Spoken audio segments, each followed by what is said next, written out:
Mlalelo wami, uPatrilo kaSithandeka Ndebele, okuyena obehlukunyezwa indoda. Asazi noma ugcine ephumile noma-ke ugcine kwenzakaleni. Kodwa-ke ngoba silokhu sihamba nesitori kanjena, sogcina sithole ukuthi ugcine ephumile. Kodwa ukuzwakala kokuxoxa kwendaba engazi ukuthi sekuyindaba esiyadlula noma sekuyindaba endala. Mawukuthi-ke bungakawutholi part 1, part 2, unga-check-a la emavidweni ayo-ke iGuluva TV, or u-check-e kwi-description noma u-check-e kwi-comment ephiniwe.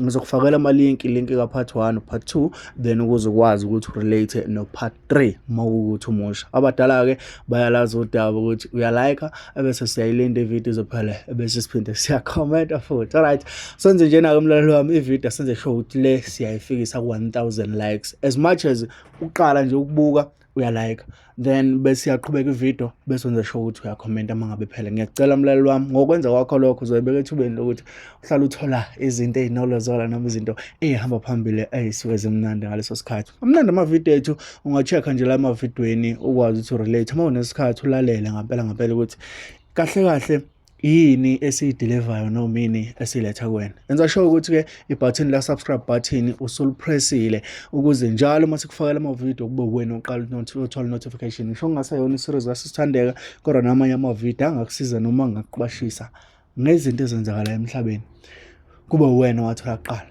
Nayi-ke ivideo kaSithandeka mlaleli wami, hlangana kwi-comment. Athi-ke sesike uzongiphumela endlini yami, uzongiphumela uhambe uyobhuka. Ngithi mina ngizokuphumela endlini yakho. Uyayazi wena ukuthi indlu malini? Indlu uyayazi ukuthi malini? Athi-ke mamela ukuthi ngikutshela-ke sisi, maba wazi. Ukhohliwele ukuthi sishadile. Ngithi kusho ukuthini ukuthi sishadile ngoba yimi ngathenga le ndlu? Kusho ukuthini? Athi ngizokutshela-ke sisi-ke, leyo ndlu eyami enomntana wethu, leyo ndlu ibhilonga kumntana wethu. Uyezwa na? So uzophuma lapho endlini ubuyele eGoli uhambe uyobhuka. Ngithi mina ngeke uzokubone lokho. Ngizophuma la ngilahle yonke into yakho. Uyezwa na? Ngizophuma lana ngilahle yonke into yakho ngishisile. Athi-ke uzukwenzeke lokho. Uyezwa na? Uzilapho uzongibona khona ukuthi ngubani mina. Kayenzeke nawe uyamazi umuntu wakho. Umuntu nomuntu uyamazi umuntu wakhe. Ilapho uzongibona khona ukuthi ngubani. Ngithi-ke ngizokhipha yonke into yakho ngifaka ama-tenants. Athi wothi ngiyitshela-ke sisi, mangabe ufuna kwenzakale ingozi olawo bantu laba ngabe uyathanda uzobenzela ifavor labo bantu ungabafaki kuleyo ndlu leyo. Ngifuna ukuthi mangibuya indlu yami ngithola into zami zinje ngoba bengishiyile. Uyayizwa? Ngizizwe ukuthi yabona ngiyakwata. Ngithi phela umuzi wami lo. Athi umuzi wethu nengane yethu, lowo muzi manje ubhilonga kwingane yethu. Sishadile. Uyezwa na? Ngibitobitose. Ngizokuthi yabona-ke manje lo mfo ungisa la engingafuni kuya khona. Ngidrop ifone. Ngilala ngakusasa ngipakishe imthwalo. Angithi ngishintshe nama-locks. Akabuyile. Ngishintshe nama-locks. Manje masengihamba ngithi manje lo muntu mayebuya uzobuya uzongena kanjani endlini ngoba uzongigqekezela manje, uzomosha umuzi wami manje. Ngenze njani? Ngithatha isikhiye ngihlukanise. Ngihlukanise. Esinye-ke ngisibeke la ngisibeka ebesibeka khona ikhiye ukuthi mayifika afika sithathe. So ngelanga engihambe ngalo afone ngabo 4. Athi ngiyafika la ngibona ushintsha ama-locks. Kwenzakalani ngawe kanti wena? Uyagula la ekhanda? Ngithi kanti umuzi kabani lowo umuzi wami? Athi yazini, ungayiqali into ongezuyimele. Ungayiqali into ongezuyimela. Ngithi yipi le ngezuyimela? Umuzi wami loyo. Awuna say wena, sekusho mina phela ngikwatile. Awuna say umuzi wami loyo. Athi yesis, awuthi ngikhumbuze. Ungumfazi wena phela la. Ngathi uyikhohla lonto leyo. Ungumfazi washada wena. Yezwa na? Ngithi ayike akusikhiye ngihambe naso ngaseGoli-ke angazi uzosithathaphi. Athi usile kahle ekhanda. Yimilo ngikwata ngisile. Ngimtshela ukuthi yazini ngicela ungenzele ifavor. Ngizo-arrange ukuthi ngikulethele okhiye. Uzokhipha into zakho and then uhambe uyoqasha somewhere endlu ngifaka abantu. athi bongangizwanga niqaleni mangithi akekho umuntu ozohlala la endlini. If ukhipha mina akekho umuntu ozohlala la endlini. Bongangizwanga. Ngithi usho ukuthini? Ngizokufayela ama-lawyers mina. Kusho mina ngizokufayela ama-lawyers wami wara. Athi sheshisa. Ngathi ulanda kude. Sheshisa umfakele lo ma-lawyers watshela ukuthi awezela ngwalendele. Yazwa na? Ngibona ukuthi hayi man. Robe kwaleyo phone ngishiya kanjalo. Ngiconsult ama-lawyers wami.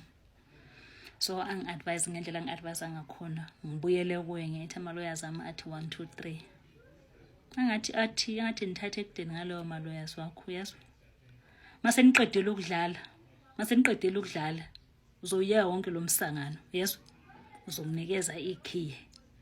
Masuqedile ukudlala uzoyiya wonke lo msangano. Ngithi muphi umsangano? Wena unandlu wena unaseki la ndlu leyo. Athi ke mfana wami qhubeka ngekhanda lakho la uzongibona khona. Yo. Hayi ngizwe ukuthi yabona ke manje. Agcine ke sishilo ukuthi hayi ngabuyela kuye efonini. Sekuyimi lo sengimtshela ukuthi ukhiye wasegate uzothola endaweni ethize so. Ngoba manje ngicabangela ukuthi lo muntu uzovandelaza lo muzi ngoba mina vele nami ngiyabona ngithe mangifika ngaphula ama-locks. So mase kufika naye sephula ama-locks akusazwakali uzovandelaza umuzi wami. So yimi lo ya ngimtshela ukuthi ayi okay ukhiye umunye ngoshiye endaweni so. So athi abapha abanye ukhiye ngithi bela kimi athi waye uhambe napho ngithi phela indlu yami ngingadinga uba ne-access. Athi usho ukuthi wena uzongena nje uzofika la endlini nje anytime emzini wami ungangitshelanga. Ngithi kanti waba nomuzi ngizocela i-permission nje ukuthi ngiyeza. Ungaboni ngoba bengicelile ngisho ngikutshelile ukuthi ngiyeza ngikuhloniphe ngitshele in advance ukuthi ngiyeza. But kahle nje akumelanga ngize ngikutshele. Mawukuthi ngize kwami mina ngezoza kwami. Ngoba phela umuzi wami ya understand le nto le. Athi ke sake siboneke ukuthi labo okay bazosebenza yini. Sihambe ke isikhathi ke. Nawe ndeni mayithanda uyafona mayithanda uthule and kuleyo nto leyo nje kutense. Ayi kube khona ilangathi ayi imfowethu angifonela imfowethu manje angiyithandi lento iyenzeka la. Every time izinto zakhe mazingathi ziyahlehla nyana. Uyangazi ukuthi ukhona unkosikazi. Mathi izinto zakhe ziyahlehla nje. And once ngambamba ngenhliziyo into zakhe ziyabhidana. Hayi man angiyithandi man lento ekhona man. Hayi sibadala for lento wena umfazi wami wena ngakuthela ngenyongo. Ngakuthela ngenyongo. Ngithi mina hawu bongayikhumbuli inyongo ngesikhathi ufaka amantombazane endlini yami. Bongayikhumbuli. Athi khohlwe lento leyo man Thandeka. Umfazi wena ngakuthela ngenyongo. Ekhaya bazi wena. Yes. Hey, inkuzimalanga masikubambile. Nami ikhona ke nami lonto leyo ukuthi phela kuthiwa isinto once uthelwe ngenyongo like bukancane ukuthi uphume uyabona. So and ngiyafisa nami ukuthi umshado oba phela kuthiwa ziba khona inkinga angazi kuthiwa ziba khona inkinga emshadweni angazi ukuthi mhlawumbe lezi ezinye zeinkinga eziba khona emshadweni uyayizo lonto leyo. Umfazi wami wena ngakuthela ngenyongo nami ungahamba uyephi nje ayikho nje into mina nawe ezohlukanisa. So nje useke lo msangano esiwenzayo uzanini.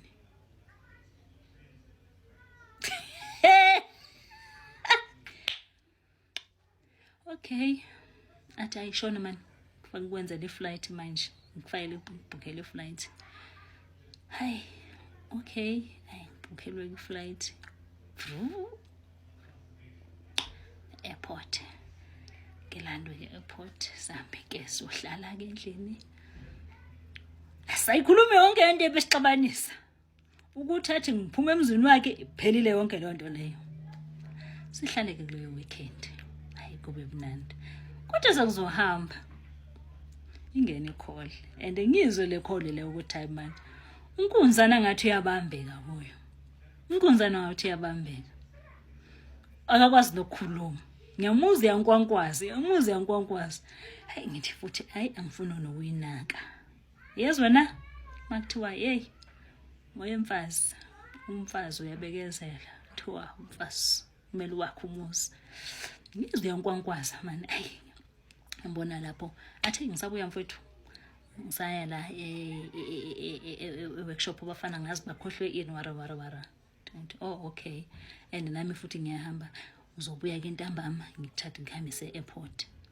Hayi kungabi nankinga ke vele phela umuntu uyasebenza mayethi uhlangana nabafana but ngiyibonile le yakho ngiyibonile ukuthi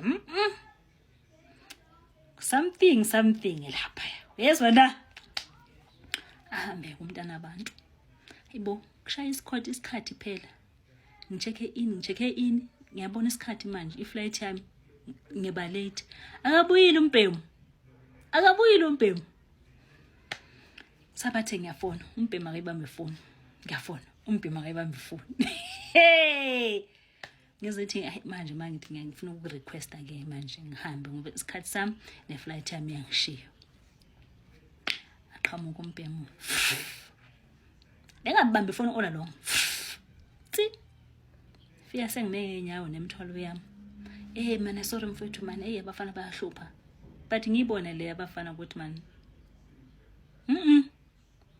something fishy la le abafana ayikho ngihambe ngicasukile futhi uyabona nje ngiyobamba iflight ngicasukile ngithi asilobhuti uyangenza ibhola yazwa na ngahambe ngilinde ukuthi angibhekeke ukuthi mhlawumbe uzokhipha noma u10 athi nawo hamba ke ngiyabonga awungibonephi thatha iflight ngibuye ngiseJoburg ngiyahamba ngiyasibuza ngiyacabanga ngithayipho angaze ngiyibone into enje umuntu okehamba ekseni and akabamba amafoni wami buye seyagijima ngoba nakuvele sengihamba abamba amafoni wami akachazi nokuchaza ngitshela ukuthi abafana ngiyazibuza nje endleleni ngifike ngikhohlwe ke ngakusasa ngingamtshela nokuthi ngihambe kanjani afone ngiyibuke nje ifoni ingayiphenduli ngakusasa ekseni haw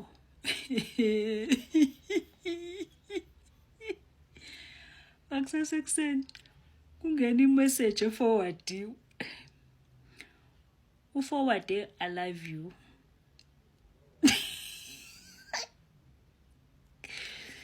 guys ngithola I love you forwarded hayibo okwayizaphi into enjalo umuntu akuforwardela I love you akawubhalanga uforwardiwe efonini ngithi angazi beniforwardelana nayo benisendelana ama message nenzanani but ke sorry ngutholile lo I love you oforwardiwe athi message ngithi uqeda kumforwardela I love you uqeda kumforwardela hayi mfowethu man noba angazi kwenzeka kanjani but bengikubhalela njengomuntu wami phela ngifuna ukubonga ngithi ngithole imessage eforwardiwe ethi I love you uyangizwa na izolo boyephi hayibo izolo ngithanda ngitshelile nje bengibhizi nabafana sorry mfowethu man ngento eyenzeka izolo ngiyazi ukuthi bekumele ngispend isikhathi nawe akwenzeka ngabe kumele ngiphushe umsebenzi ngithi le message ibuya kubani ubani bekubhalele le message le ibuya kubani hayi man amsho kwenzeka imistake angazi kanjani uyazi amafoni ngithi umforwardela imessage ephuma komunye umuntu I love you athi uyakuthanda umsindo othandeka ngithi wena izolo boyephi abambeyeka futhi sigcine sixabana into serious njalo ke masizoxabana ngivukelwa ngamaqhubu ngivukelwa ubuhlungu bendlu yami bese ngithi awungitshela indlu yami ithini into yendlu yami njobo uthi wena lo yamuzi lo yakusesiwe wami umuzi womntana wethu ithini athi vele bengitshelile vele bengisho njalo umuzi womntana wethu vele akho ndlu uzoyithola la you know what guys masixabana ivele ivuka inhliziyo ibe bofu ngicabanga lesikoloto bengimbhadarela sona ngicabange indlu yami ngivese ngicabange nje ngithi indlu yami athi hayi indlu yomntana wethu ngithi ke mina ngiyathi ngilomuzi manje ngizacela ke ukuthi umbuy out kulomuzi unikeze imali yami uzokwazi ukuqhubeka nempilo yami because umdlalo lo nto esiwenzayo Every time uma ngizwa ukuthi ngikwatile ngizovusa indaba yendlu obiyangicasula nayo. Yayizwa into enjalo. Athi babeqinisile ekhaya ngawe. Ha. Babeqinise ngokuthini? Babeqinise ngokuthini ekhaya kini? Hayi man, umama be-concern ngami ukuthi indaba yendlu yakho uhlezi ungibalisela ngayo uyozogcina umbulale umfunele inkabi amantombazana ase-South Africa asile vele azogcina sembulela umntana wakho umama bekhathazeke kabi. Ngize ngahamba ngaye ekhaya ngayo ukuthi uhlale ekhaya ubumama bethi worried ngami. Hayibo.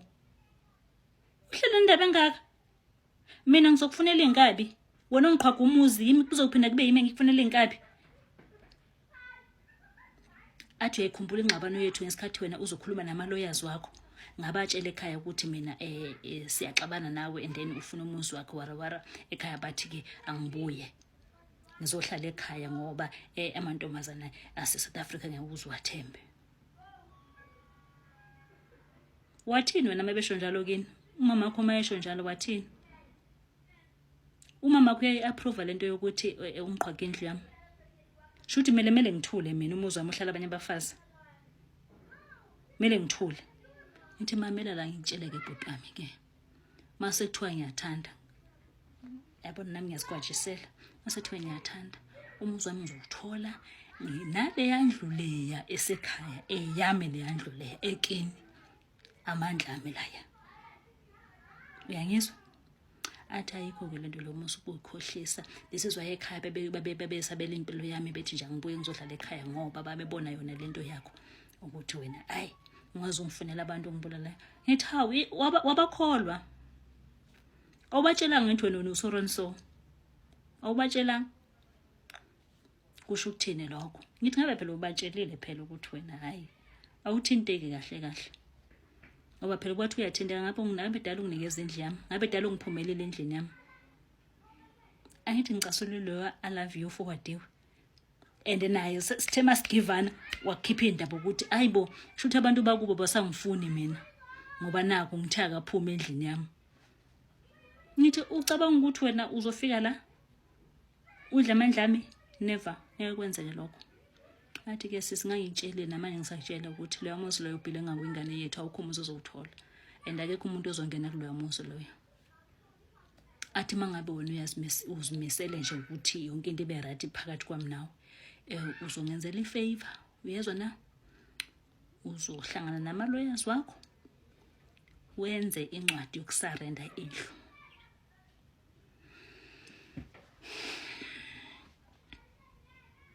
Ngisarende indlu. Why kuzomela ngisarende indlu yami? Athi angithi ufuna ngikubuy out. Ngizokunikeza imali yakho ubhale ukuthi uyisarenda indlu kimi. Ngizokunikeza imali yakho uphume kimi. But le ndlu le investment yomntana wethu. Ngifuna nje uphume kithi. Umntana nami masekhulile uzohlala kule ndlu leya. Wena ke hlangana nama-lawyers akho usarende indlu.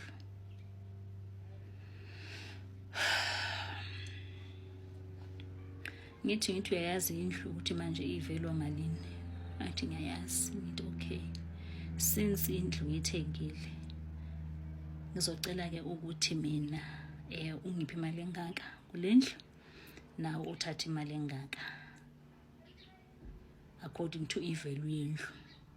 Ngizophuma kuwe ngoba manje seziningi izinto ezenzakalayo nami kubalekile ukuphepha kwami. Izinto enjani? Ngithi ngicela ungenzele ke ifavor nginikeze imali engaka. Athi okay ngizoyinikeza leyo mali ayisiyinkinga. Ngizokunikeza drafter iletter. Sengikhulumile nama-lawyers wami athi alindele leyo letter leyo. So once isithola leyo letter ngizobe sengikutransferele imali yendlu. Emeloya. Thandeka, so and so. I surrender the house to so and so. 2 1 2 3. I draft incwadi.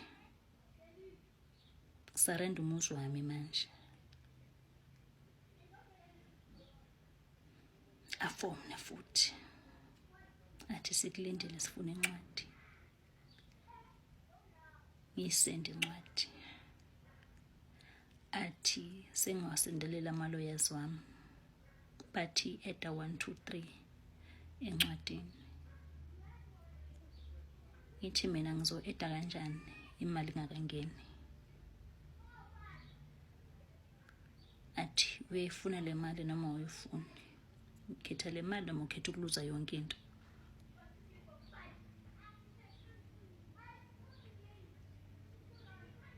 Ngithi ngizoku-eda lokho ufuna ngikubhale encwadini, ngizokufaka. Ngibhale ngendlela abafuna ngakhona. Ngimsendele incwadi. Ngilinde ke ukuthi imali ingene njengesivumelwano. Ziphele insuku, ziphele inyanga, iphi imali? Ngizokufakela imali ngesikhathi sami. Iphi imali? Sengiyifakile imali. Mangithi ngiyabheka 2.5 2,500. Ngithi phezu kwale mali engaka esivumelane ngayo, yini lo ngifakela yona? Athi bamba lapho.